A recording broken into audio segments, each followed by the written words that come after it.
It is the summer of 1943, the second summer of the war for Americans. The workers at the Douglas airplane plant at Palm Beach are enjoying a special company event out on the airfield apron. Everyone's awaiting the arrival of the star guest attraction as the band plays the top hit of the day. It is a bomber, a B-17 Flying Fortress in full battle camouflage. The crowds have come to see the first B-17 Flying Fortress to return to the United States from war-torn Europe, and to pay tribute to the bomber's crew as the pilot, Captain Bob Morgan, beats up the airfield, roaring over the heads of the crowd at well below regulation height.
Carry a bomb load to an enemy target.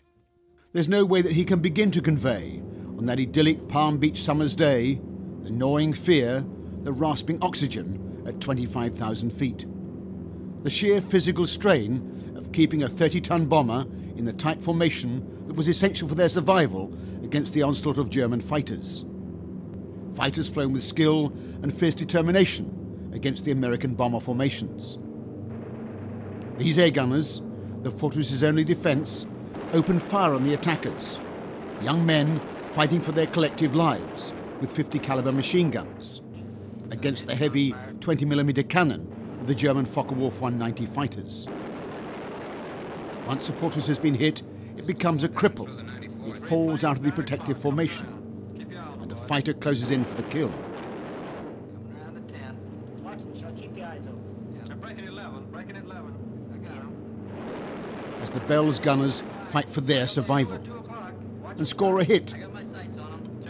Another damaged fortress strays from its station. The formation reaches the start of the bombing run over the target, and all around the deadly anti-aircraft shells explode.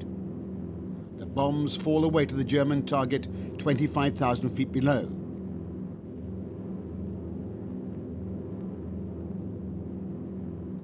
While yet another B-17 dies. B-17 out of control at 3 o'clock.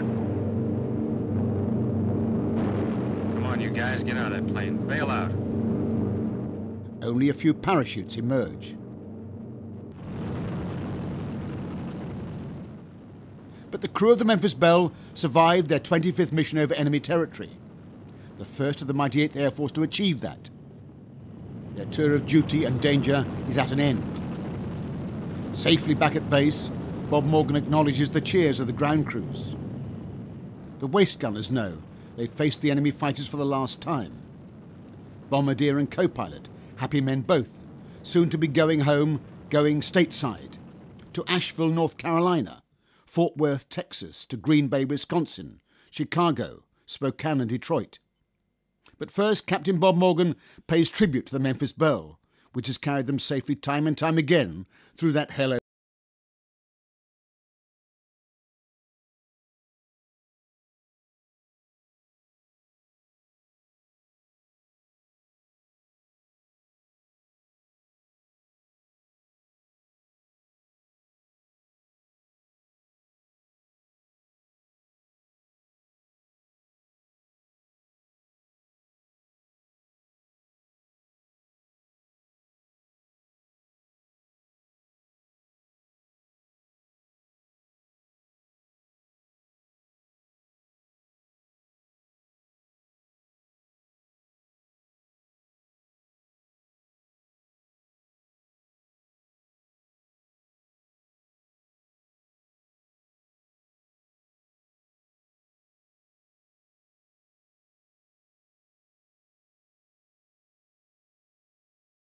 They signed their names with anything on anything, with crayons, pencils, fountain pens, lipstick. It was almost as if victory had already been won on that summer's day in Palm Beach with the jazz band playing.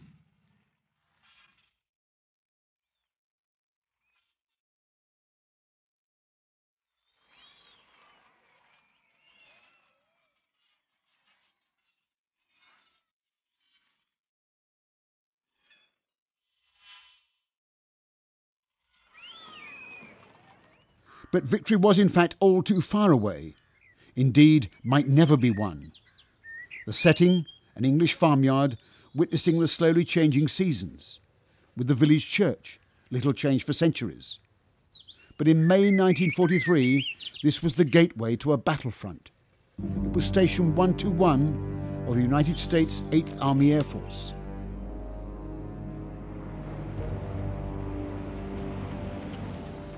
The peace of the ancient farmyard was now shattered by brash newcomers.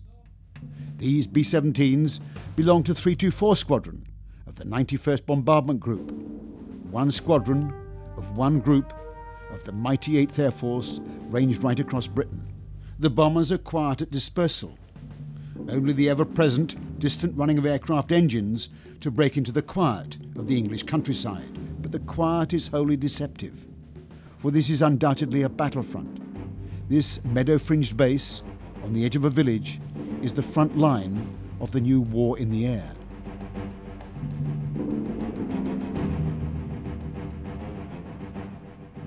The fact that this powerful strike force existed at all by the summer of 1943 was little short of a miracle. A little over a year earlier, when the cigar-chomping General Ira Aker had been sent over to create the 8th Air Force, he had nothing. No planes, no crews, no airfields, no spares, no supplies. Within a year, he was well on the way to creating this immense force able to strike fear into the heart of any enemy. It would have over 4,000 aircraft to throw into battle. And a major part of the miracle was that everything about it, every item, had to be shipped from the US. All the tools, spare parts, aviation gasoline, oil, guns, ammunition, food, clothing, medical supplies, trucks, everything needed to create and maintain a vast air force had to be shipped across the Atlantic. Every spanner, every nut and bolt, every last item. Both the air crews and the ground crews were assigned an aircraft. It was theirs, both to fly and to keep in first-rate flying condition. The aircraft are Boeing B-17Es, the definitive version of the wartime flying fortress. Maximum speed 317 miles an hour. Bomb load 4,000 pounds. Range 3,200 miles. It was armed with no less than 11 50 caliber machine guns, hence its name. And it was a tough old bird. It could take a huge amount of punishment, and often did, and still stay in the air. It carried 2,000 gallons of aviation gasoline, and the fuel, like everything else, has been shipped at great risk across the Atlantic in tankers. Today, a raid is being prepared. One by one, 36 bombers at Station 121 are fueled and await bombing up. Though as always, there is one that is a reluctant ship, with the ground crew harried by their crew chief to clear the last-minute snags. In this case, the number 2 engine was misfiring when tested. It will be serviceable by takeoff time. Meanwhile, well away from everything else, the bomb dump. Though bombs were unfused, and therefore supposedly safe, nevertheless handling them was never without risk. Already at one American base, an unfused bomb had exploded, setting off the entire dump of 1,200 tons of high explosive, killing 5 men and destroying 5 bombers. The bombs, still unfused, are taken on special carriers to the waiting aircraft.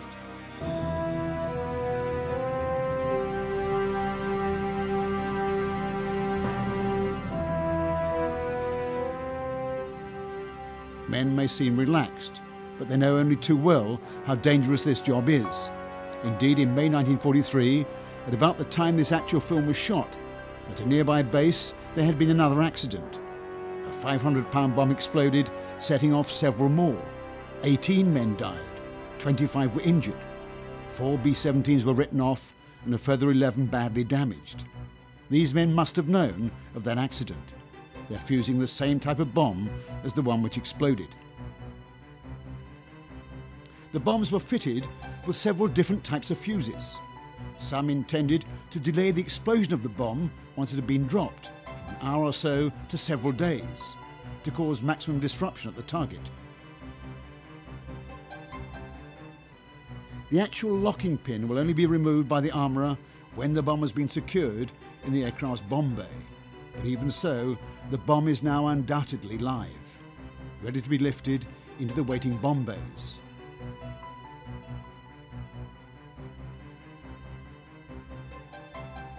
The small windmill is fitted to arm the bomb as it falls away from the aircraft.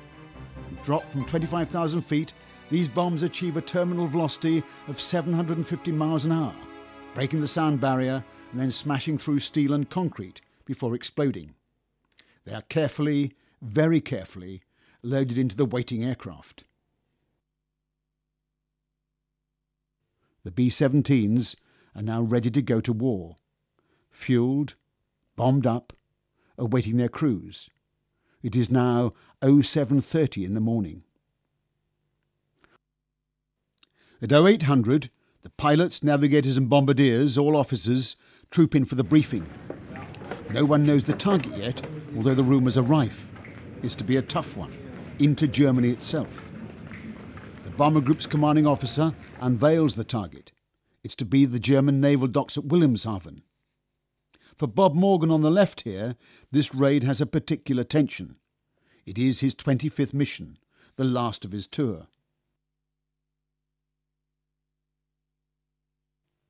The CO gives details of the raid, the route, the enemy defences, the flak and the fighters. They will be severe in defence of a key naval target. The squadron will fly as 4 flights of 3 aircraft. Bob Morgan will lead B flight with the Memphis Belle. All the men in the room know that their very survival depends on this formation strategy, each aircraft covering its neighbour. All the watches are synchronised.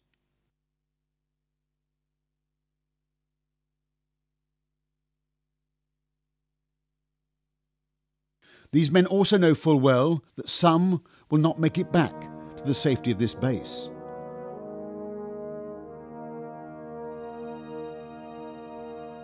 As the last of the bombs are loaded, the 10-man crew of the Memphis Belle go through a routine that is all too familiar.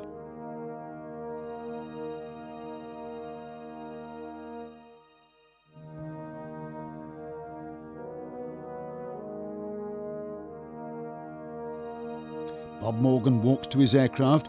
He's wearing long RAF flying boots. They were much prized as they didn't come off if you had to bail out.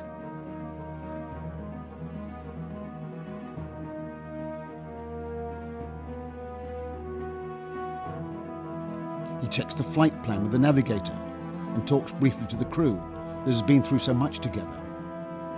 The gunners know the score. They know that flying by day into the swarms of enemy fighters is a tough business, and that knowledge has formed immensely strong bonds between these men. Each one of them knows that he depends upon the others to the ultimate degree. The least favoured crew position was undoubtedly in the ball turret. The gunners were cramped into these tiny turrets. But all the gunners had a tough job.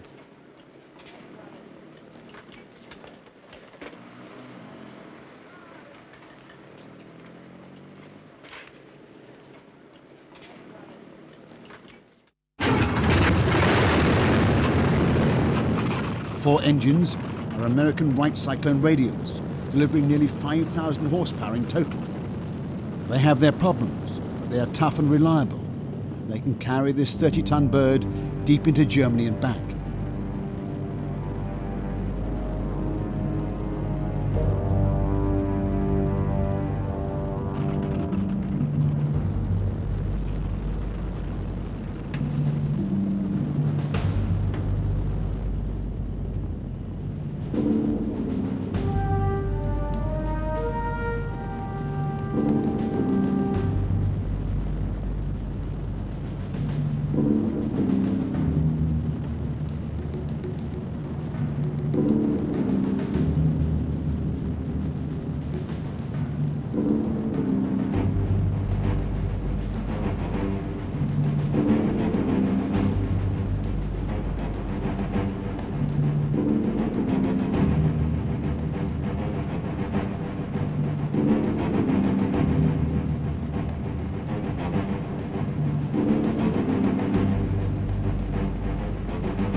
As the Memphis Belle climbs away over the neatly laid out English countryside, the elements of the bomber fleet begin to form up into their close formations, on which the whole of the US daylight bombing strategy stands or falls.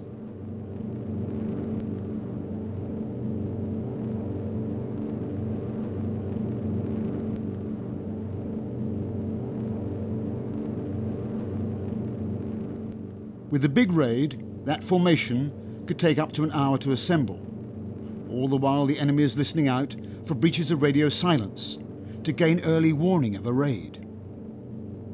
Bob Morgan, as flight leader, skillfully eases the Memphis Belle into position with minute control and throttle adjustments, aware that every move he makes affects the other aircraft.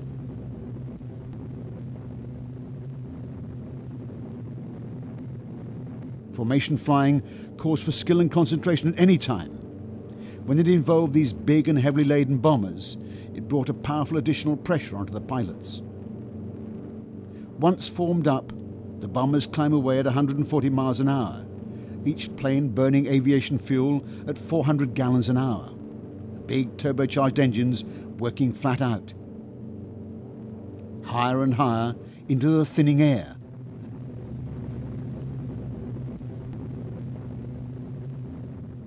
Throttles needing constant adjustment to keep in formation.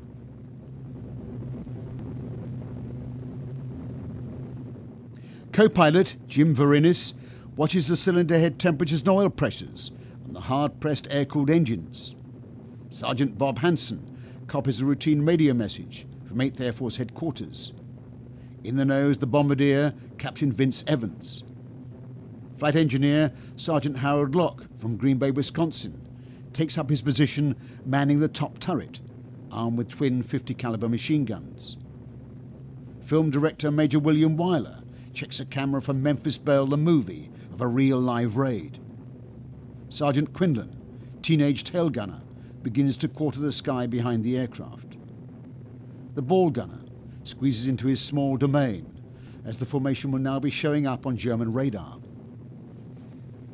Captain Morgan calls to the crew, 10,000 feet, put on oxygen masks. 10,000 feet and still climbing hard to the operational height of 25,000 feet, 5 miles high. Captain Chuck Layton, the navigator, keeps the plot. The formation is heading for a point on the British East Coast, the point of departure for the target on Germany's Baltic coast. The whole plane vibrates and thunders with the noise of those engines. They're on track.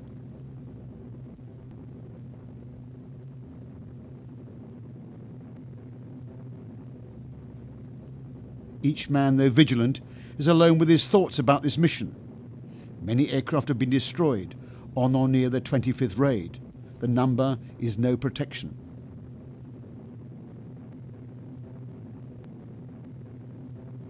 "20,000 feet and still climbing.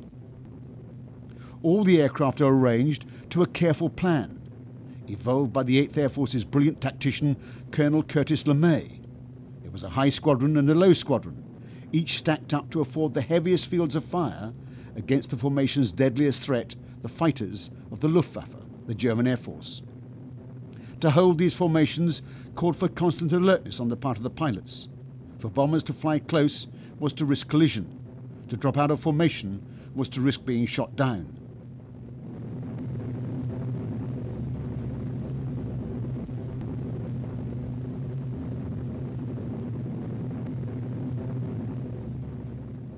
The eastern coast of England slips below. Ahead, the cold North Sea and the hostile enemy coast.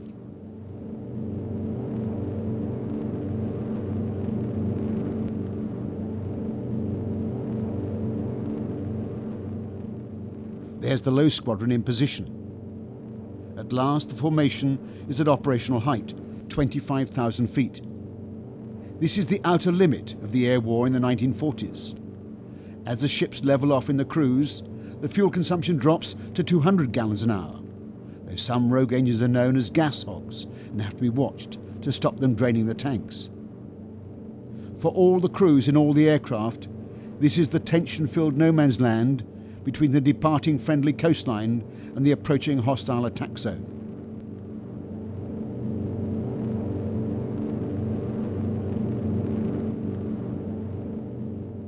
The ice on the perspex reveals the harsh world outside.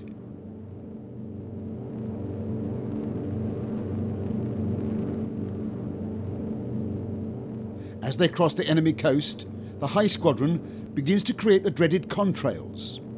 Water vapour from the exhaust turning to a stream of ice crystals. On a clear day, it tells the enemy all he wants to know about the incoming bombers: their height, their direction, their number.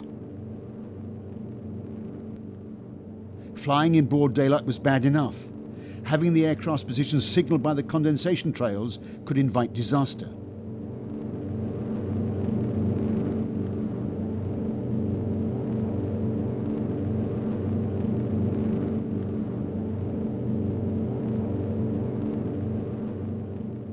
But the enemy has radar too, and the approaching formations are now being plotted. This original 1943 graphic revealed the deception measures taken to keep the enemy guessing. The dummy raids were mounted to stop the enemy fighters concentrating on one raid. Here are his defenses. Airdromes, well dispersed. Each plane indicates a staffo, or squadron of fighters. Heavy anti-aircraft, highly trained and accurate, all along the coast and defending his vital installations. Radar to warn him of our coming. Here is our plan to divide his defenses and weaken his opposition. At 13:30 hours, shortly after takeoff, 6 groups of planes will be heading toward the enemy coast from 6 directions. The Blue Force, 100 B-24 Liberator 4-engine bombers. The White Force, 300 B-17 Flying Fortresses. The Green Force, 300 B-17s with an escort of 6 squadrons of P-47 Thunderbolts. A force of B-26 Marauders, twin-engine medium bombers with 6 squadrons of RAF Spitfires escorting. Almost 1,000 planes and over 8,000 men in the air. The enemy alerts all his airdromes. But which is our main force? What are our targets? Where should the Nazi controllers send their fighters? It's our job to make them guess, and guess wrong. A half hour later, at 1400 hours, the Blue Force will be heading east across the North Sea, with the White Force following. These enemy fighters are tied down, waiting to meet them, and will not be able to attack the Green Force. These fighters must come up to attack the Green Force, and thus will be no threat to the Blue and White Forces. The B-26s and Spitfires will bomb and strafe a key rail junction, diverting these 6 Staffeln and preventing the enemy from concentrating too many fighters on the Green Force, which is scheduled to bomb an aircraft factory at Hanover. At 14:30 hours, the Blue Force will threaten this entire coastal area of northwestern Germany. Which target will it be? Flensburg? The Kiel Canal? Or will it turn suddenly and bomb Hamburg, Wegesack, or Emden? Actually, it carries no bombs at all. It's a decoy and keeps the fighters from the northern area busy while the White Force, the main effort, heads for the submarine pens of Wilhelmshaven.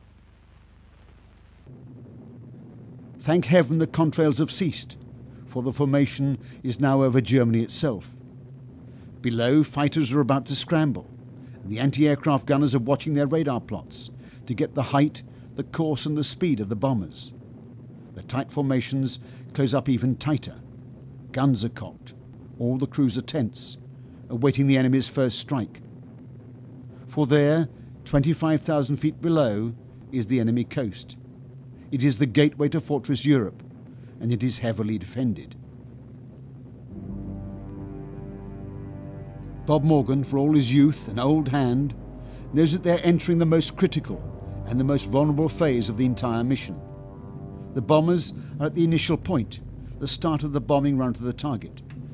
The bombardier now effectively controls the aircraft to bring it directly over the target, the German naval base of Wilhelmshaven.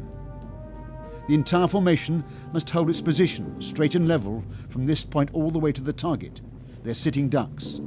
There can be no evasive measures, no twists and turns to escape from the anti-aircraft fire erupting all around the bombers. The German 88mm flak guns are the best in the world. They have the height precisely right. The heavy shells are exploding directly in the path of the aircraft. The Memphis Belle is now fully committed to its bombing run.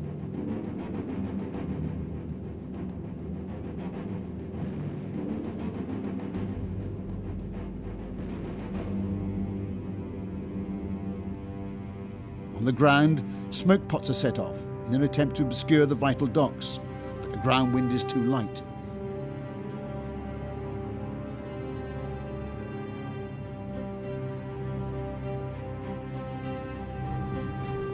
Meanwhile, the guns set up an intense box barrage, a wall of bursting shells through which the bombers must fly. A near miss, so close the heavy bomber is rocked by the blast. Morgan adjusts the throttles to maintain formation.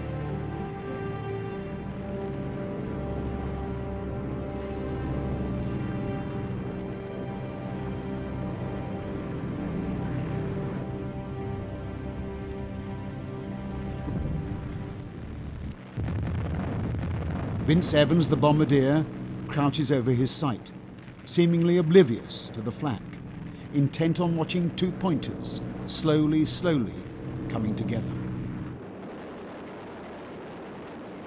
But now the first fighters attack, even flying through their own flak, eager to get at the fat buses, as they call the B-17s. Vince Evans must ignore the battle. When he drops the Belle's bombs, all the flight will follow his lead. Another Focke-Wulf wheels into the attack. All filmed by an unknown cameraman, standing at an open hatch in a -20 degrees, 200-mile-an-hour wind, calmly shooting remarkable action shots. Like this Focke-Wulf 190, intent on killing him.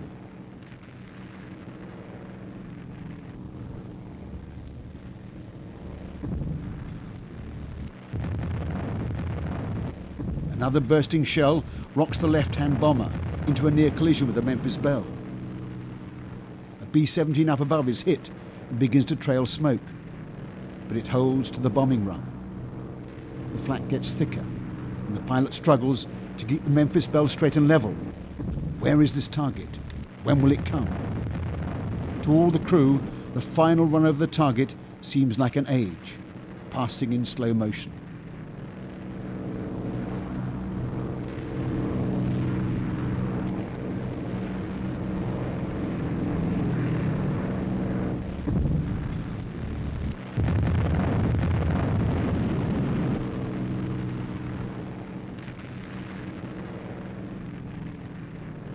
Bombs gone. The formation follows.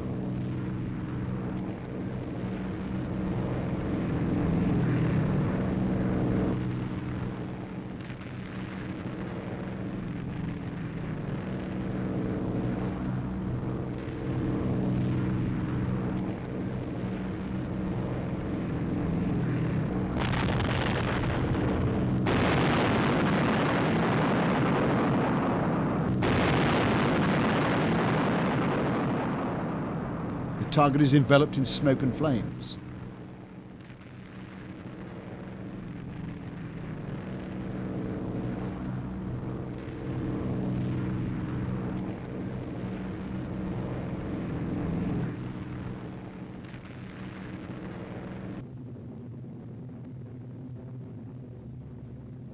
Sergeant Quinlan, the tail gunner, reports that the target is obscured by a pall of smoke. Now turned at last, turned for home. Despite all the bursting shells and the fighter attacks, the formation has held together. But home, the airfield amongst the English meadows, is a long way away. The flak stops. That can only mean one thing: fighters.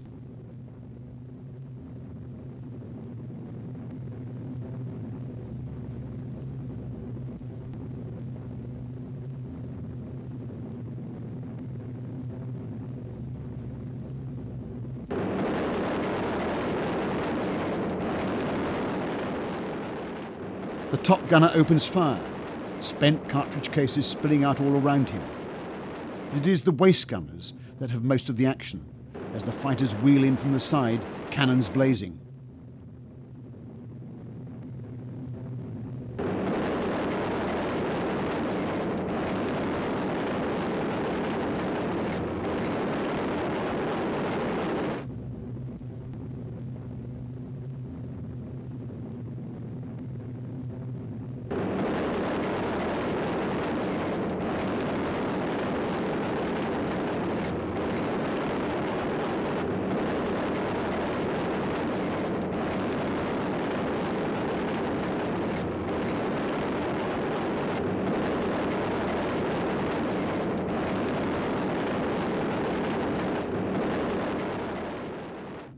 Remember, these gunners are filmed in action by a combat cameraman.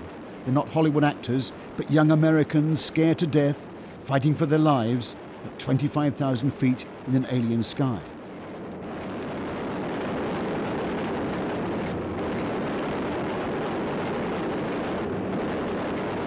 Check that B-17, Chuck, 3 o'clock. Loader smoking. Fighters 10:30 coming around. Those 10:30 upper or lower?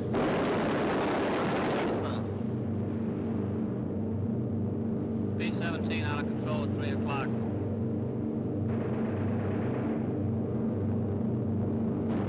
Come on, you guys, get out of that plane. Bail out. There's one. He come out of the bomb bay. Yeah, I see him. There's a tail gunner coming out. Watch out for fighters. Keep your eye on him, Bill. See any parachutes, Quinlan? 2 parachutes open. Black at 9 o'clock. 8 men still in that B-17. Come on. Get out of there. There's 3 more chutes. Flak, 11 o'clock. Fighters, 6 o'clock. ME-109 at 3 o'clock. Keep after him, Winchell. I see him. I'm on him. Come on, use him.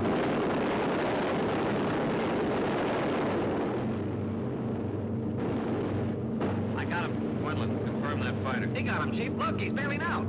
Don't yell on that intercom. Fighters, 10 o'clock. Watch those 2 at 12, Van. They're coming in. They're coming in, Scotty. Get that ball turret on him. Save the ammunition as much as possible.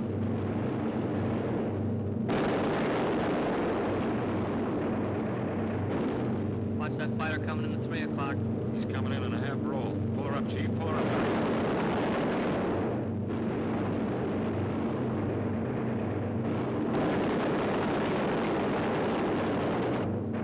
As the bombers near the coast, the formation, with wounded crews and tired pilots, has opened up.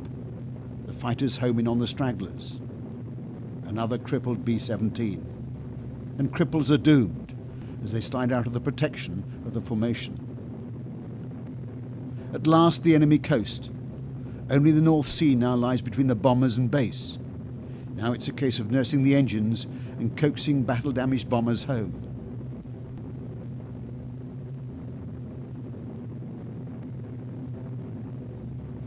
Below the Memphis Belle, with agonizing slowness, the low squadron of the 91st heads westward towards that English airfield. At the home airfield, all is still. It is the worst time of waiting. Waiting for the distant drone of the returning bombers, their bombers, carrying roommates and off-duty friends who took off this morning on yet another dangerous mission. They try now not to notice the rows of waiting ambulances.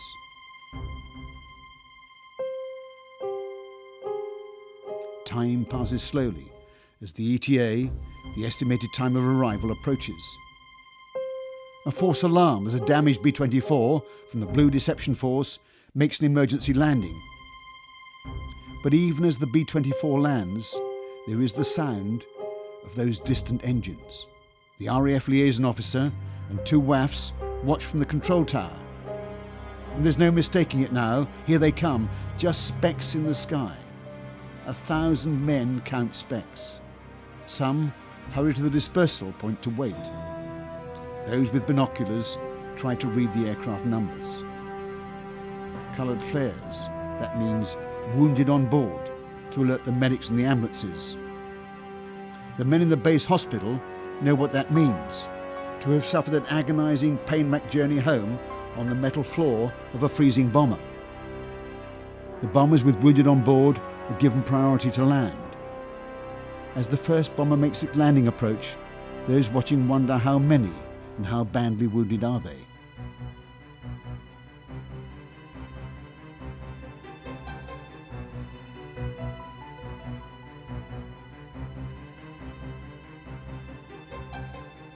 The bomber was hit by 20mm explosive cannon shells from a German fighter.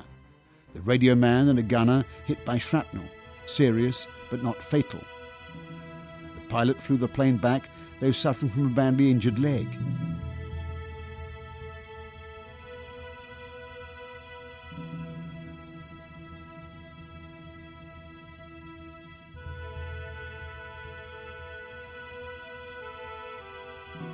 Some paid the ultimate price.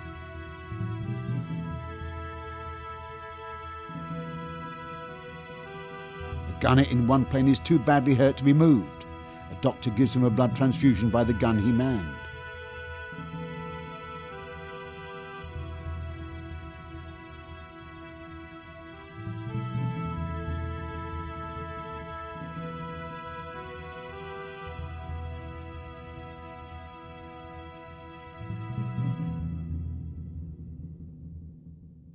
Six more B-17s returned to base. 36 left that morning. 20 have landed. The 21st lands without a scratch.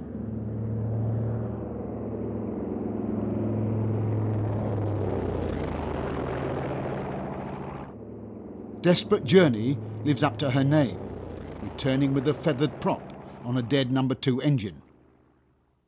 Another plane makes it on 3.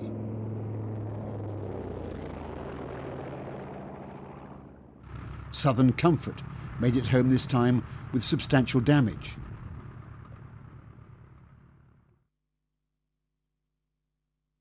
This B-17 made it back with all her rudder missing. The pilot got an immediate DFC. The 26th to land, no damage at all. In the Bassingbourn control tower, they know that 2 more, short of fuel, have landed at RAF airfields. The tally is 28. Returned out of that 36 that took off. Number 29 makes a poor landing. Both her pilots have been injured. Dame Satan was hit by an exploding shell that blew out oxygen cylinders and damaged the undercarriage. The damage inflicted by a German fighter's 20mm cannon shells is all too evident, but time and time again the B-17 demonstrated its ability to go on flying on a wing and a prayer.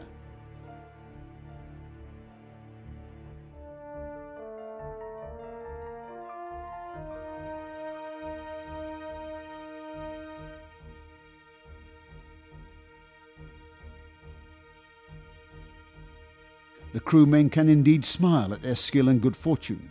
They've been through hell and returned to tell the tale.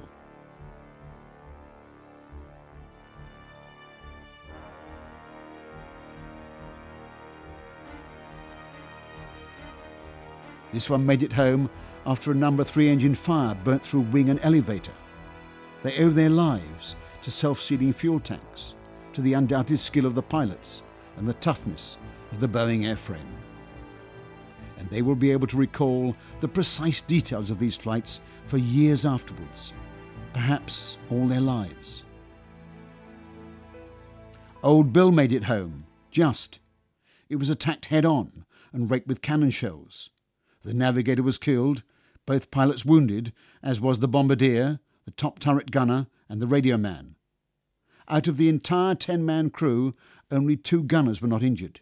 Colonel Curtis LeMay himself was on hand to get information on German fighter tactics. Tension released, the crewmen talk out the mission. These young Americans have seen too many of their fellow countrymen die. They only want to talk among themselves.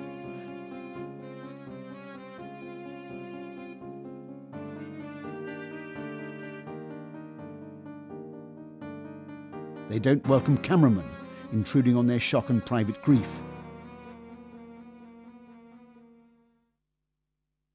In the Bassingbourn Tower, the group commander, Colonel Ray, is still watching and waiting for more aircraft to return. It is the final flight, led by the ship that everyone had hoped would make it this day, the Memphis Belle. Bob Morgan circles his plane over the Bassingbourn field. The navigator and the bombardier celebrate the end of this, their final mission. These guns have fired their last shot in anger. The gunners know that against all the odds, they too have survived unscathed.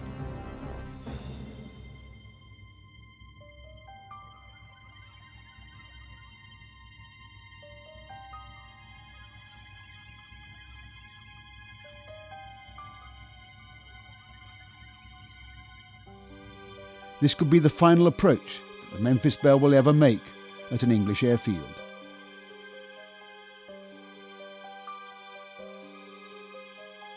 The Belle has landed.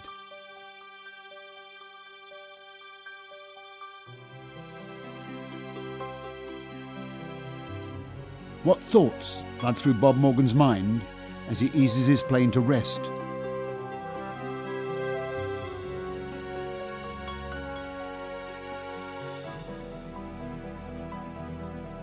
The relief, the sheer joy to have won through and be back at base is writ large on the faces of the crew. They can scarcely contain their jubilation. They have been through so much together. Their war may now be over, but they will remain comrades for life.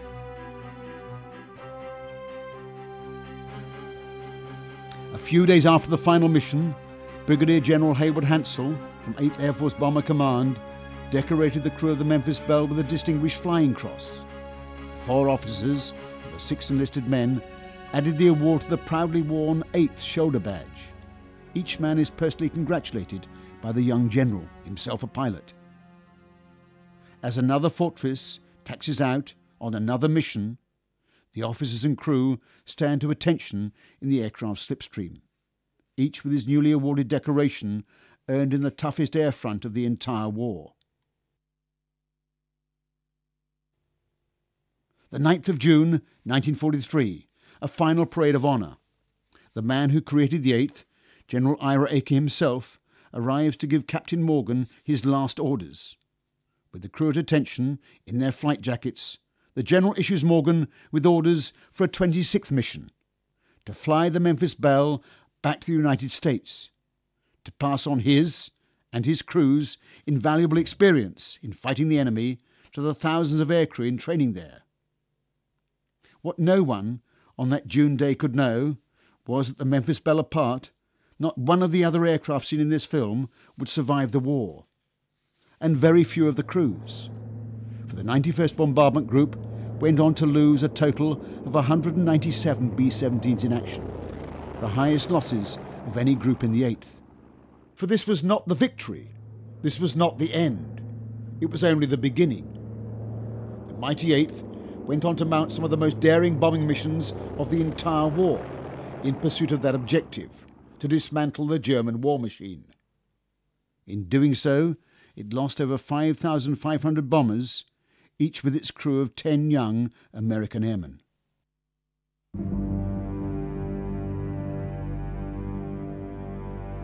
B-17 Fortresses of the American 8th Army Air Force fly high over occupied Europe towards their target. The intense cold of the stratosphere instantly freezing the moisture of the exhausts into icy condensation trails. Beautiful on film, but to the wartime air crews, they were the deadly telltale that betrayed the bomber formations to the waiting fighter aircraft. Your plane's 9 o'clock, coming around. Keep your eye on them, boys. Coming around to 10. Watch them, Chuck. Keep your eyes open. Yeah. They're breaking at 11, breaking at 11. I got them. I got those 2 at 2 o'clock. I got my sights on them. Check that B-17, Chuck, 3 o'clock. Motor's smoking. B-17 out of control. The B-17 spirals earthwards, its 10-man crew trapped within. Despite their punishing losses, the young air crew, 3,000 miles from home, continue to fly on these perilous daylight missions into the enemy heartland.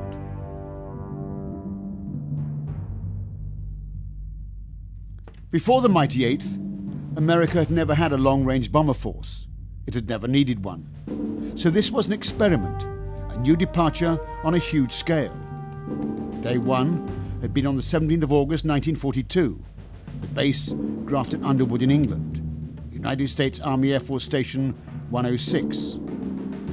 Their primary weapon was the Flying Fortress, which took its name from the remarkable number of guns it carried. But the key question was, could it survive in daylight combat against battle-hardened German fighter pilots? These are the first who are about to test the belief that these big aircraft can fly by day and survive the onslaught of flak-and fighters. General Ira Acre, creator and commander of this brand new strike force, addresses his men. We've been doing a great deal of very hard work, and I know how eager everybody's been to get on an actual operation. It's here. We're going to work.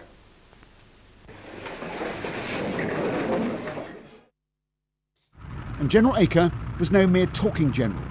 He flew on that historic first mission in Ship 23, appropriately named Yankee Doodle. The pilots do it the hard way. Enlisted crewmen go through the conventional hatch. But the waist gunners do the entire trip, standing in open gun ports. On this still calm August day, this historic bomber force is launching an offensive that will go on without cease for over 1,000 days to come.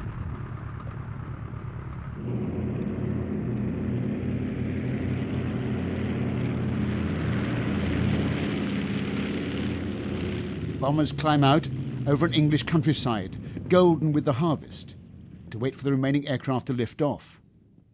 Then they form into flights of 3.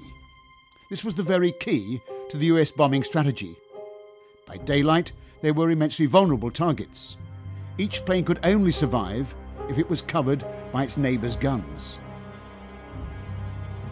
Today, the target is a soft one, a railway marshalling yard at Rouen, just a hop across the channel into German-occupied France. Among the pilots is Major Paul Tibbets on his very first raid. 3 years later, he was to pilot the B-29 to drop the atom bomb over Hiroshima. The lead bombardier checks his optical Norden bomb sight. This was the latest US secret weapon, claimed to give them a pinpoint accuracy from 20,000 feet. Bomb doors open, and 37,000 pounds of general-purpose demolition bombs straddle the target. On that first raid, only a single German fighter attacked the formation, and he was claimed shot down by a B-17 gunner. Anti-aircraft fire damaged one fortress, but it made it home. It was a gentle baptism for a bomber force that was to go through hell on earth over the next 3 years.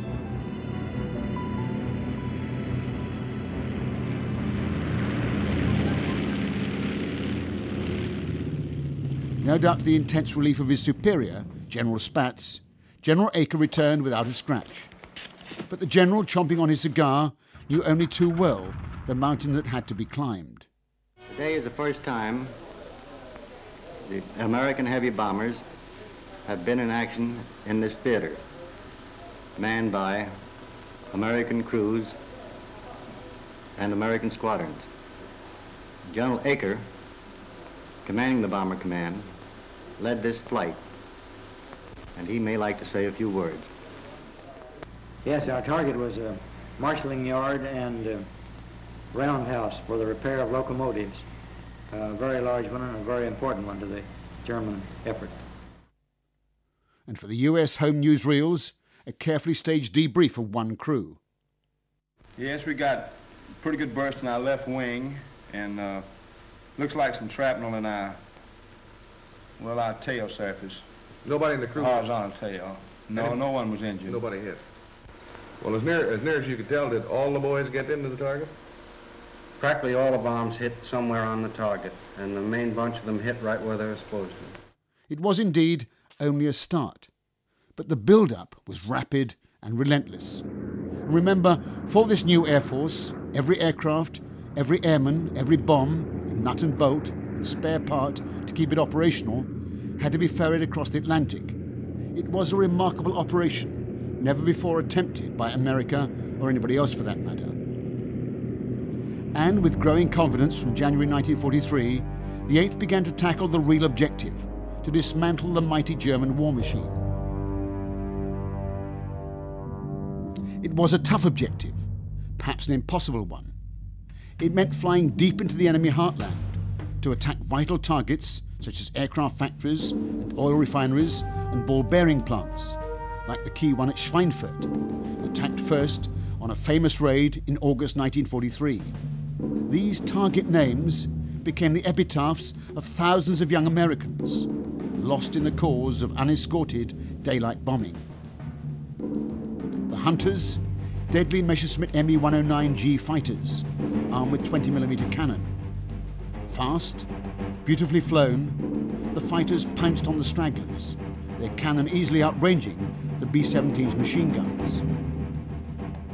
In 1943, German fighters were destroying well over 10% of bombers sent on each daylight raid, often much more.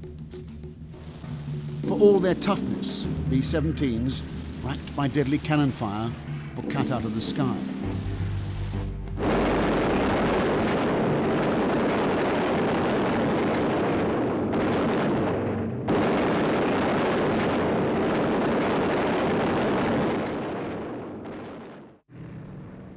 This was the best anti-aircraft gun of the entire war, the German 88.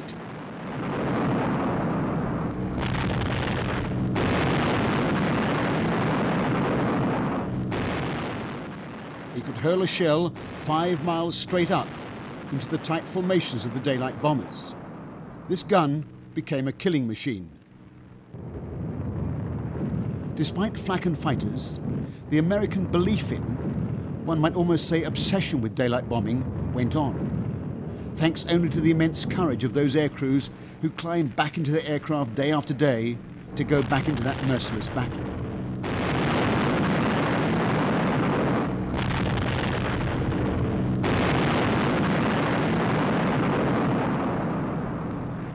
Any bomber which for any reason dropped back and left the defensive formation was pounced upon like a wounded animal.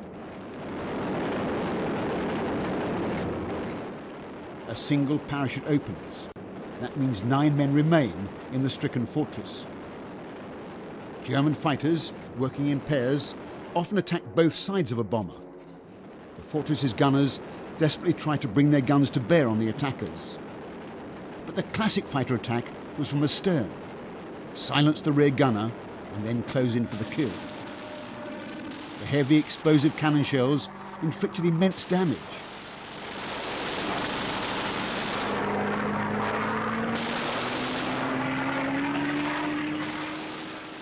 The best German fighter was the Focke-Wulf FW-190. It was actually called the Butcher Bird. The German pilots signalled their success. They believed firmly that they could win this war of attrition. As the fighters are refueled and rearmed, young Luftwaffe pilots, like their RAF counterparts in the summer of 1940, are jubilant at their success against the Americans' fat buses, as they called the B-17. All too many of them lay shattered in woods and fields along the flight path.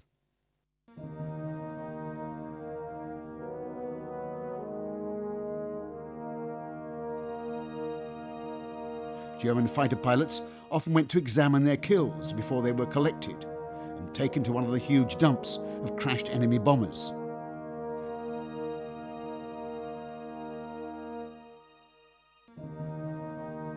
This is a mountain of salvaged bomber engines. Nearby, the wreckage of fuselages and wings, mainly American. But ironically, there's also the lone skeleton of an RAF Wellington, a victim of an early British attempt at this strategy of daylight bombing. Early on in the war, the Vickers Wellington had been the mainstay of RAF's bombing offensive against Germany. At that time, the RAF also believed that modern bombers, with defensive guns, could defend themselves against fighter attack even in daylight raids. That was a strategy on which RAF crews were trained and briefed, that they could make effective attacks by day and survive. They were very quickly proved wrong.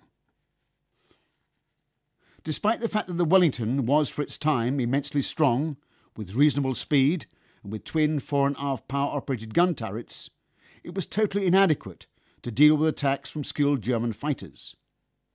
It was a lesson we learned the hard way. 24 Wellington crews had been briefed for a raid on the big enemy naval docks at Wilhelmshaven. It was intended to vindicate the theory of daylight bombing operations. It proved to be a disaster.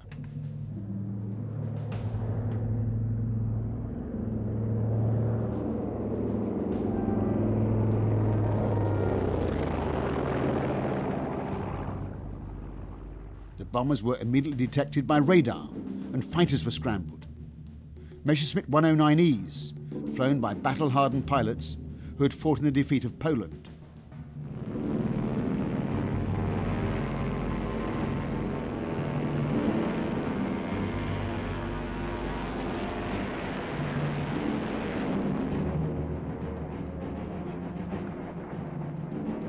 Directed by ground controllers, the fighters climb towards their targets.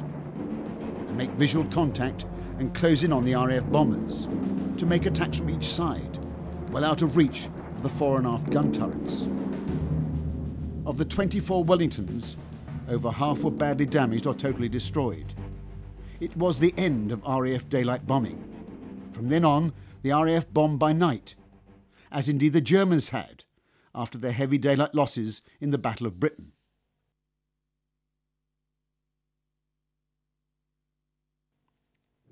From early 1943, 4-engine heavies of the RAF, of which by far the best was the Avro Lancaster, led the relentless bombing offensive against Germany.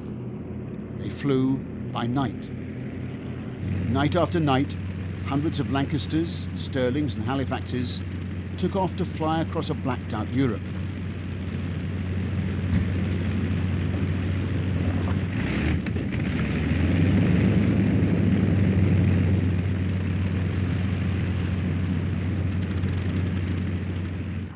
It was undoubtedly safer, if less accurate.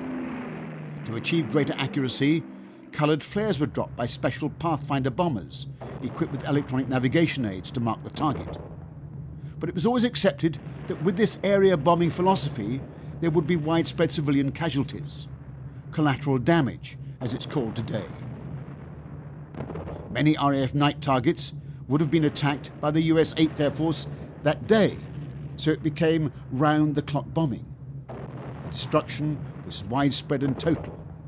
It was the pitiless philosophy of 20th century mechanized war, total war. The loss rate to the night bombers was much lower than by day, but despite that, the 8th Air Force decided to continue daylight operations with a demand for even tighter formations. They were devised by Colonel Curtis LeMay, known to his men as Iron Arse LeMay, and were designed to beat off the German fighters with concentrated firepower. But German fighters were far from intimidated. By the summer of 1943, they were inflicting terrifying losses on the 8th's new tighter formations. During 1 week in July, the 8th lost 100 bombers, 90 complete crews.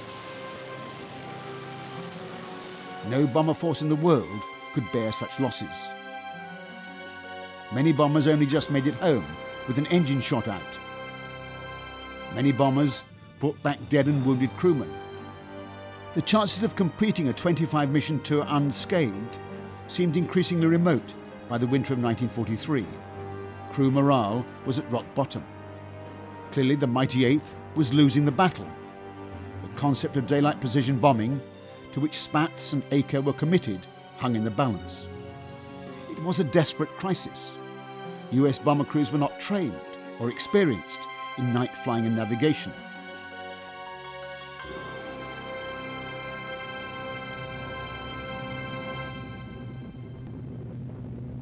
Nor was the aircraft, the B-17, designed or equipped with night operations in mind. The 8th Air Force was undoubtedly a remarkable achievement. Starting from scratch, it had become a major strike force. All that was in jeopardy. It's a story which had its beginnings way back at Boeing Field in Seattle. The prototype Type 299 was a private venture bomber by Boeing's. It was an unlikely venture. The US simply didn't have any enemies within range, and the Navy was responsible for offshore operations. But the Army eventually won a bitter struggle with the Navy, and the B-17 project went ahead, and it soon made the newsreels. Flying fortresses of the Army, 22-ton monsters, each of which carries a bomb load of 2,500 pounds. Each is driven by 5,000 horsepower and has a radius of 3,500 miles. Formidable figures expressing power in a glowing sky. When the American Defense Chief of Staff, General Marshall, observed the war games in the summer of 1941, he witnessed a commendably mechanized force in action, very much influenced by the 1940 concept of the German Blitzkrieg. Armour and artillery with close support air cover.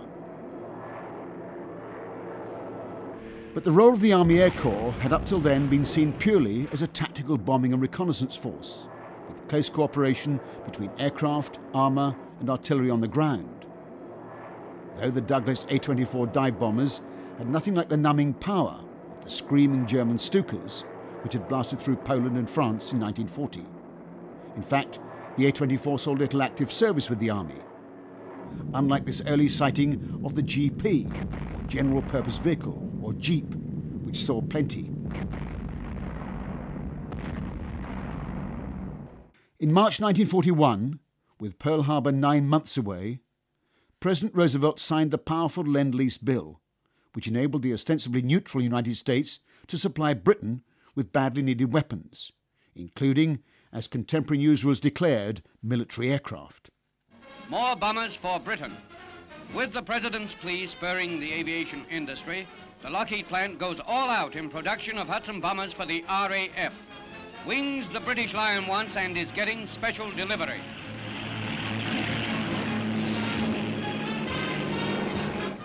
Flying fortresses for Britain. Some were reported to have taken off only minutes after the President signed the Lend-Lease Bill. This is a story that hasn't been told before. The RAF took 20 early B-17s and basically tested them in real combat over Europe and found them wanting. Flying at over 30,000 feet in the damp European air, instead of the dry bombing ranges in Arizona, everything froze solid. Guns, control surfaces, vital instruments. When they flew lower, these early B-17s with no rear gunners were easy meat for German fighters. Boeing went back to the drawing board to develop the design and improve its fighting capability. Meanwhile, Douglas had produced a prototype of the rival B-19, called the Super Bomber.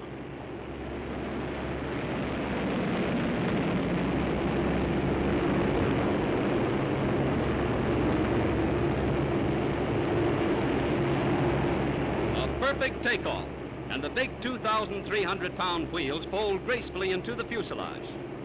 Inside the B-19, Pilot Umstead is at the wheel. Everything is calm and casual. Or does that cigar indicate a little nervousness? Well, with 8,000 horsepower and a crew of 10 under your command, you might be nervous too, mister. Gun turrets are all over the B-19. Each wing also is designed to carry 6 bombs. It was now clear that America would need a large long-range bomber force, but it was by no means clear which aircraft would win out. It's now a matter of history that the big B-19 never went into production. Perhaps the handling told against the Douglas aircraft. This is certainly a landing to remember.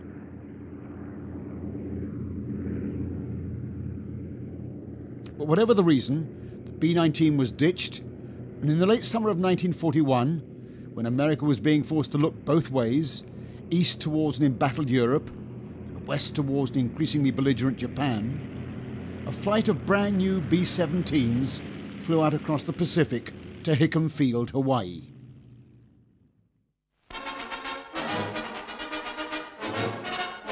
After their 2,400-mile trip from the United States, 21 of the Army's flying fortresses line up for inspection at Hickam Field, Hawaii, one of the world's largest air bases. The huge Boeing B-17Ds are of the latest type, 5th of the Flying Fortress model. Their flight from San Francisco took only 13 hours and 59 minutes. Their presence here points up the importance that Washington attaches to maintaining United States power in the Pacific. It was the signal for a massive program of rearming. Thousands of new aircraft would need tens of thousands of new aircrew. Since 1940, American flying schools had been training pilots for the RAF. Now tens of thousands of young Americans were volunteering for pilot training. Nothing remotely like it had happened before in American history. The vast training machine began to churn out aircrew to go to war in the skies over Europe and over the Pacific.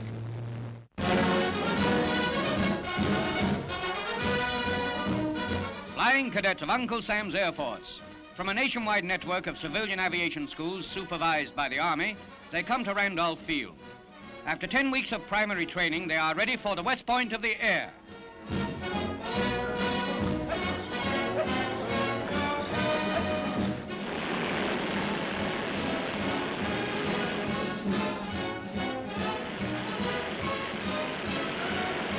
Randolph Field for the basic course, nearby Kelly Field for advanced students, combine to form the nerve center of America's Air Force training program. Expanding U.S. defense calls for the schooling of 30,000 pilots each year. There's plenty of room for young men, 20 to 26 years of age, with at least high school education, training for a peacetime profession or training to serve their country's defense. Meanwhile, Uncle Sam is building an Air Force to match any in the world. In the summer of 1941, it seemed pretty much a game. They wing their way to gunnery practice, and you'll see how skillful the sky shooting is. A sleeve target is released and towed near Galveston, Texas. They're to swoop down on that. Peeling off. In disciplined maneuver, the planes of the squadron swoop down on the target as it's towed along, a mark for bursts of machine gun fire.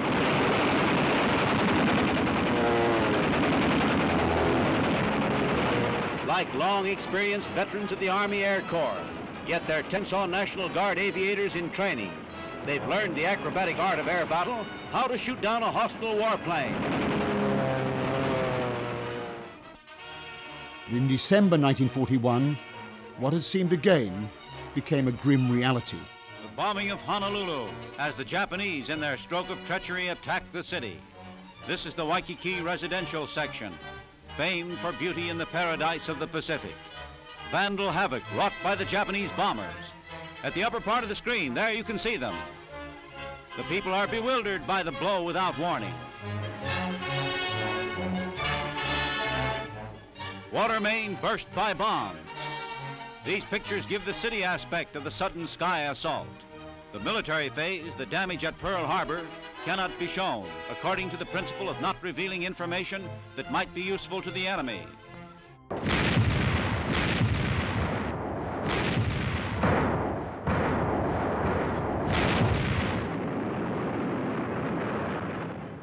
Oh, 800 hours local time, December the 7th, 1941. These are the scenes that, familiar today, were withheld from the newsreels. 3,000 American servicemen and civilians killed, 4 big American battleships sunk, 4 more badly damaged, 10 other capital ships lost. Most of the B-17s flown to Hickam Field were among the 350 American aircraft destroyed on the ground on that day. The stream of trainees for aircrew became a flood tide. Spectacular flypasts of graduated cadets became the common stuff of newsreels. And the bombers needed skilled navigators. All US Air Force pilots and navigators were commissioned officers, while the tradesmen were enlisted men. Hundreds of thousands of skilled men had to be trained to service an eventual 15 US Air Forces worldwide. You have woken a sleeping giant, Admiral Yamamoto warned the Japanese War Cabinet after Pearl Harbor. He was correct. No country on earth could challenge the United States in industrial production. And the no longer sleeping giant began to churn out engines and aircraft on an unprecedented scale. First time in the air, the world's mightiest bomber, B-17, newest air fighter for the U.S. Army and the RAF, is filmed from a United airliner. This was the prototype of the definitive wartime fortress, the B-17E, improved after the combat experience gained from the RAF. Moreover, the B-17 was joined by a second heavy, the B-24 Liberator. A giant Army B-24 bomber arrives for inspection by 78-year-old Henry Ford. Bodies for the big ships will soon roll off Ford assembly lines. Edsel Ford reveals that a few hundred Ford engineers have been in California getting production details for Father Henry. This B-24 Liberator is taking off to join the RAF's Coastal Command for convoy protection, utilising this bomber's very long range. While a B-17 in full war paint follows, bound for England and the 8th Army Air Force, which was now planning audacious raids deep into occupied Europe, like the vast oil complex at Ploiești in distant Romania. Out of range of bombers flying directly from England, but just within range of aircraft flying via newly occupied North Africa. These remarkable pictures are the only ones to have survived one of the most daring raids of the entire war. The strike force of nearly 180 aircraft flew at treetop height to get beneath the enemy radar, right across southern Europe, heading for the vital centre of Hitler's oil supplies. They found the target, but confused communications and the sheer difficulty of identifying the precise bits of this vast complex at high speed, at low level, played havoc with the raid. The bombers flew on, but the intense flak caused very heavy losses. The camera ship is rocked by an exploding American bomb just below it. The surviving bombers head for home, leaving blazing oil tanks below. Not all the assigned targets had been attacked, but the price in men and planes was huge. The track was marked by the fires of destroyed aircraft.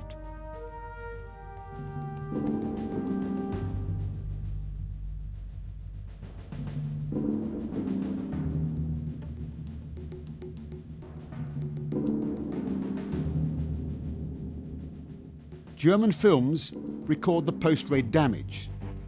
Some parts of the refinery were very severely damaged.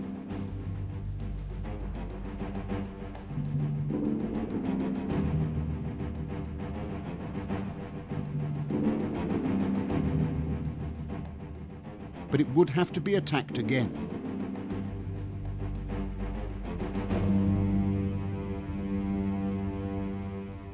To the Germans came the realization that no target in their fortress Europe was immune from daylight attack by the Allied bomber fleets. But for the 8th Air Force, the losses were awesome. 52 of the attacking force did not return. 520 aircrew killed or missing on just one raid. Even the surviving bombers, climbing up over the Ionian Sea, heading back to their bases, many were damaged beyond repair. All nursing their engines to squeeze maximum range out of these aircraft. When the B-24s of the 8th returned to their bases in the UK, they had survived one of the landmark raids of the war, a raid that would go down in history.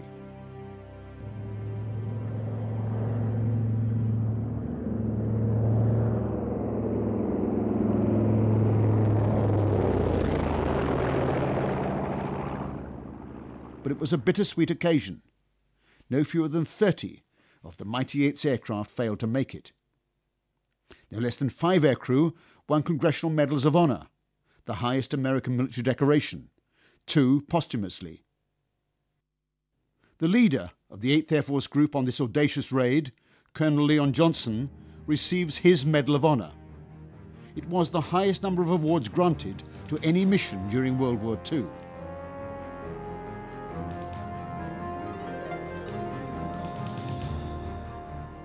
Any aircraft that survived the raid carried the symbol with pride. This bomber, Boomerang, lived up to its name. It always came back. The crew had a lot to celebrate. They had become members of what was called the Lucky Bastards Club, crews that had completed a full 25-mission operational tour. Boomerang's crew get the full treatment with a special cake to celebrate their good fortune. A short speech of thanks to the ground crews and those who helped to keep the ship airborne, on whom every aircrew depended for their lives. Lucky bastards were indeed lucky. They had bucked the lengthening odds against surviving a complete tour in the winter of 1943. And like the Memphis Belle before her, the reward is a hero's return to the peaceful skies of America.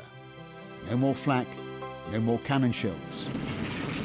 The 4 engines fire into life, and the battered veteran enters the Hardwick runway for her final mission.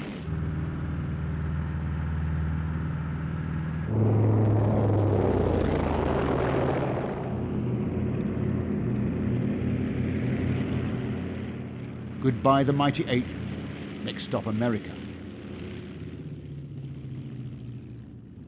But for the aircrews of the 8th, there was no breaking the routine. These bombers were being prepared for yet another raid. Maximum effort was the order, as war-weary crews and war-weary aircraft were ordered to distant German targets. The B-24s now had power-operated front gun turrets to deal with deadly head-on fighter attacks. Even so, as the pilots lifted their heavy bombers into the grey, cloud-covered skies, they knew the score. Daylight bombing was immensely costly in both men and machines.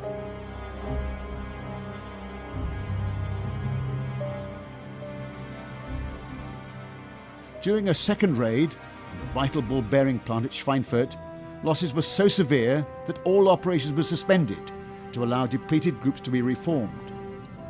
Despite the immense bravery and dedication of the American aircrews, daylight bombing against the fighters of the Luftwaffe hung in the balance.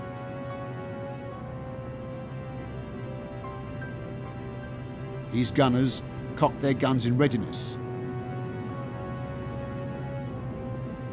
Beneath the overcast, Luftwaffe fighters are scrambled.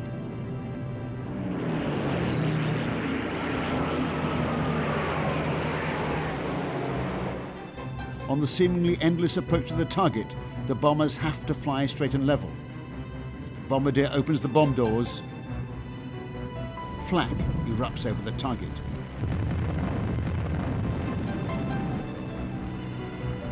Fighters making a beam attack. Gunners desperately defend, waiting for the call, bombs away.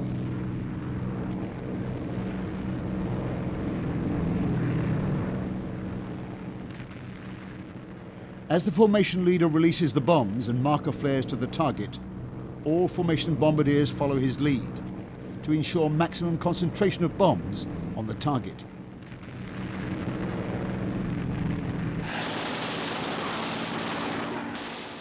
But the daring German fighters swoop in to attack the bombers with undiminished ferocity, right over the target with their deadly 20mm cannon.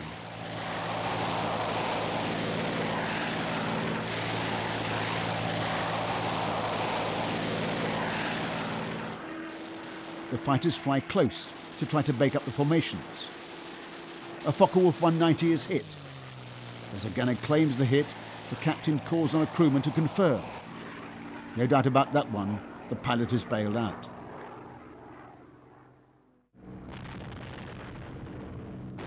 At last the formation turns for England and the home airfield.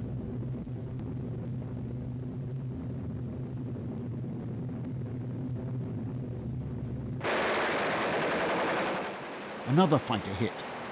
It arcs down through the formation. As a B-24 goes down. And a B-17 limps home.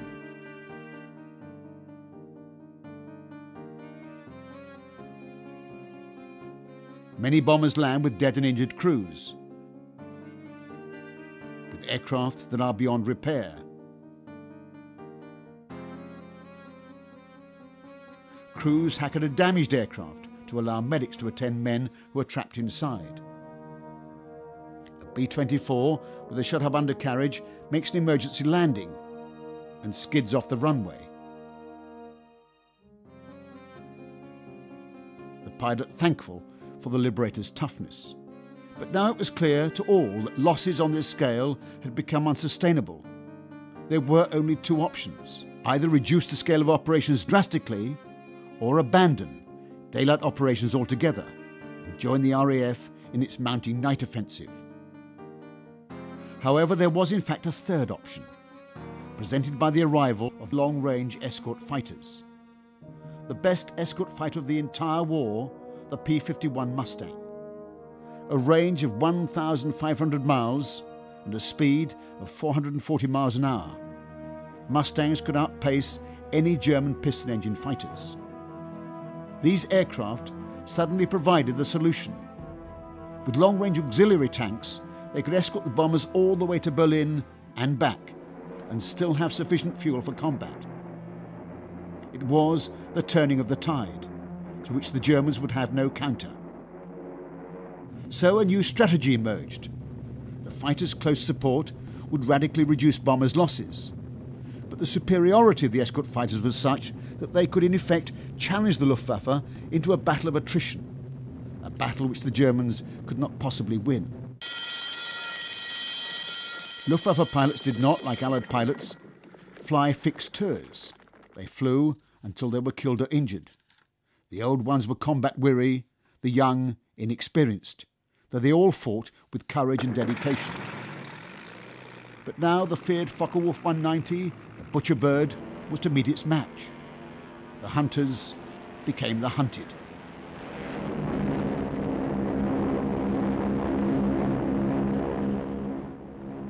8th Air Force fighter pilots, flying well above the bomber formations, waited up-sun for the climbing German attackers. Outflown and outgunned, the German fighters were drawn again and again into some of the greatest air battles ever fought or likely to be fought.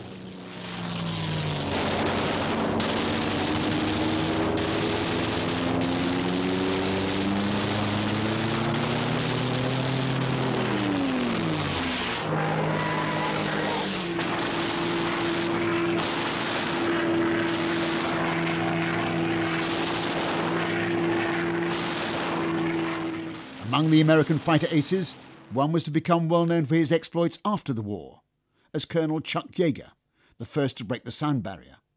There were many other aces, forcing the German fighters out of the conflict.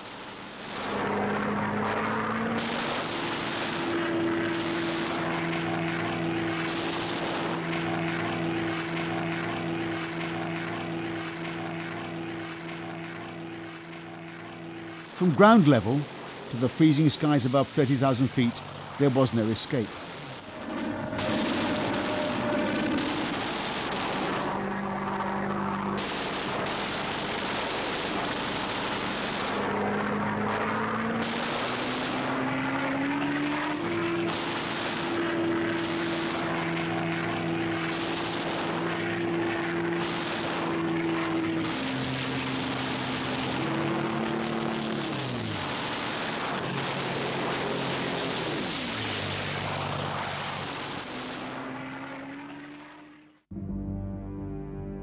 There were still bomber losses.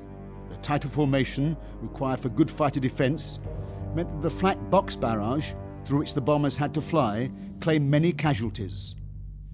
But the German fighters could no longer decimate the formations, bombing German aircraft and oil plants.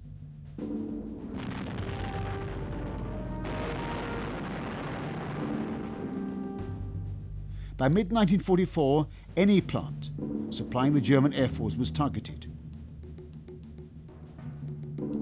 Aero engine and airframe factories were bombed to destruction. Synthetic oil plants, making vital aircraft fuel, were hit. Bombers flattened Ploiești, completing the attack begun by the 8th in 1943.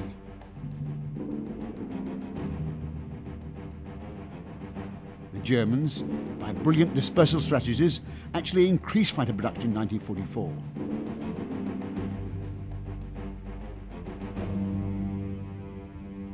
But there was little fuel to fly them with, or to train replacement pilots. But the Germans still had some remarkable surprises in their arsenal. Die ewige Forderung des Krieges und der Fliegerei. Schneller, höher, stärker. One was the 600 miles an hour rocket-powered Messerschmitt 163, the Comet, which could soar to well over 30,000 feet. Then, its fuel exhausted, it was intended to turn and engage the bomber fleets in a high-speed dive.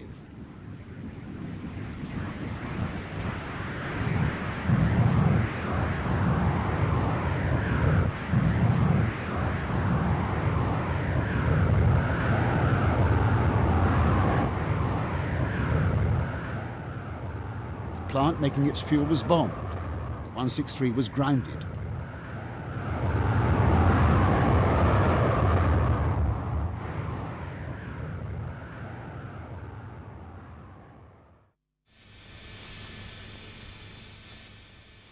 The Me-262 was altogether a more formidable machine, the world's first twin-engine jet fighter. This sleek, shark-nosed fighter had a top speed of over 530 miles an hour, so it could outpace any Allied fighter, and could well have devastated the bombing fleets. No less than 1,400 of these aircraft were produced, but Hitler had dictated it be used as a bomber. By late 1944, when that order was reversed, it was too late.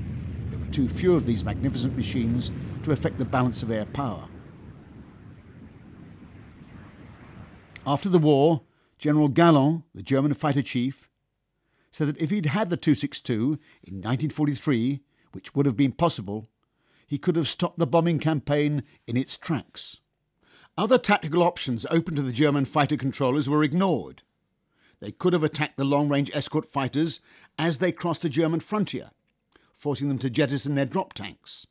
That would have left them with insufficient range to penetrate deep into Germany, and so leaving the bombers undefended. German fighter bombers could even have attacked the vulnerable US airfields, all of which were well within range. Neither of these tactics was ever implemented. With fewer and fewer enemy fighters getting airborne, the US escort fighters were ordered to attack targets of opportunity. Anything that moved was a target. It was a license to create mayhem among enemy vehicles of every kind.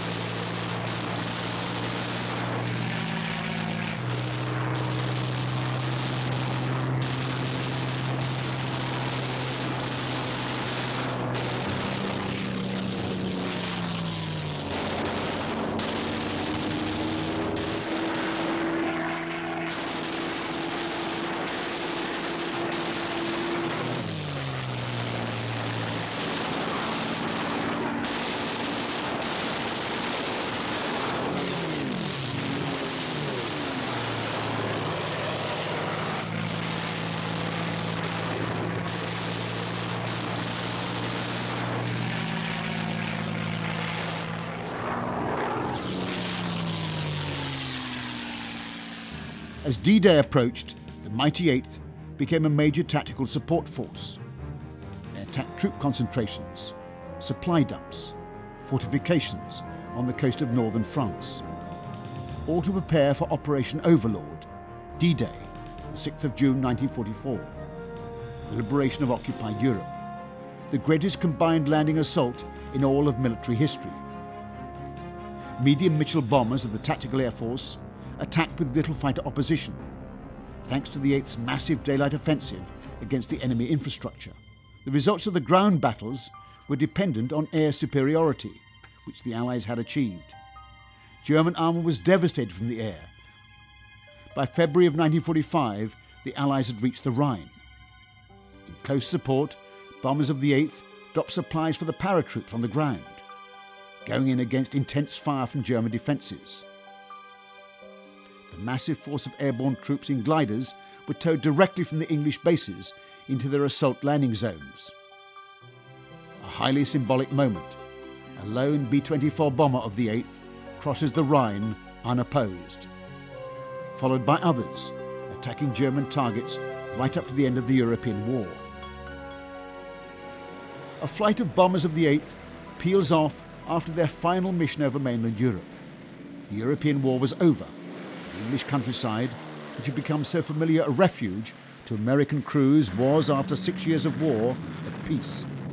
In Germany, the destruction wrought by the bombing armadas was, in the words of the English historian A.J.P. Taylor, on a scale that would have appalled Attila. Total war had laid waste countless cities. Strategic bombing had not by itself won the war, but it had made a major contribution in first stopping the enemy advance and then allowing the Allied armies to invade. When the 8th was stood down in July 1945, it had flown nearly 11,000 missions. It was a mighty air force of over 4,000 heavy bombers, not to mention its fighter wings. It had achieved the objective of dismantling the German war machine. But the price had been colossal. 5,500 bombers destroyed, over 55,000 young men had given their lives. The 6th of August, 1945. The atom bomb is detonated over Hiroshima from a B-29 bomber flown by Colonel Tibbett, who had flown on the 8th's very first raid, the beginning and the end of American bombing in World War II.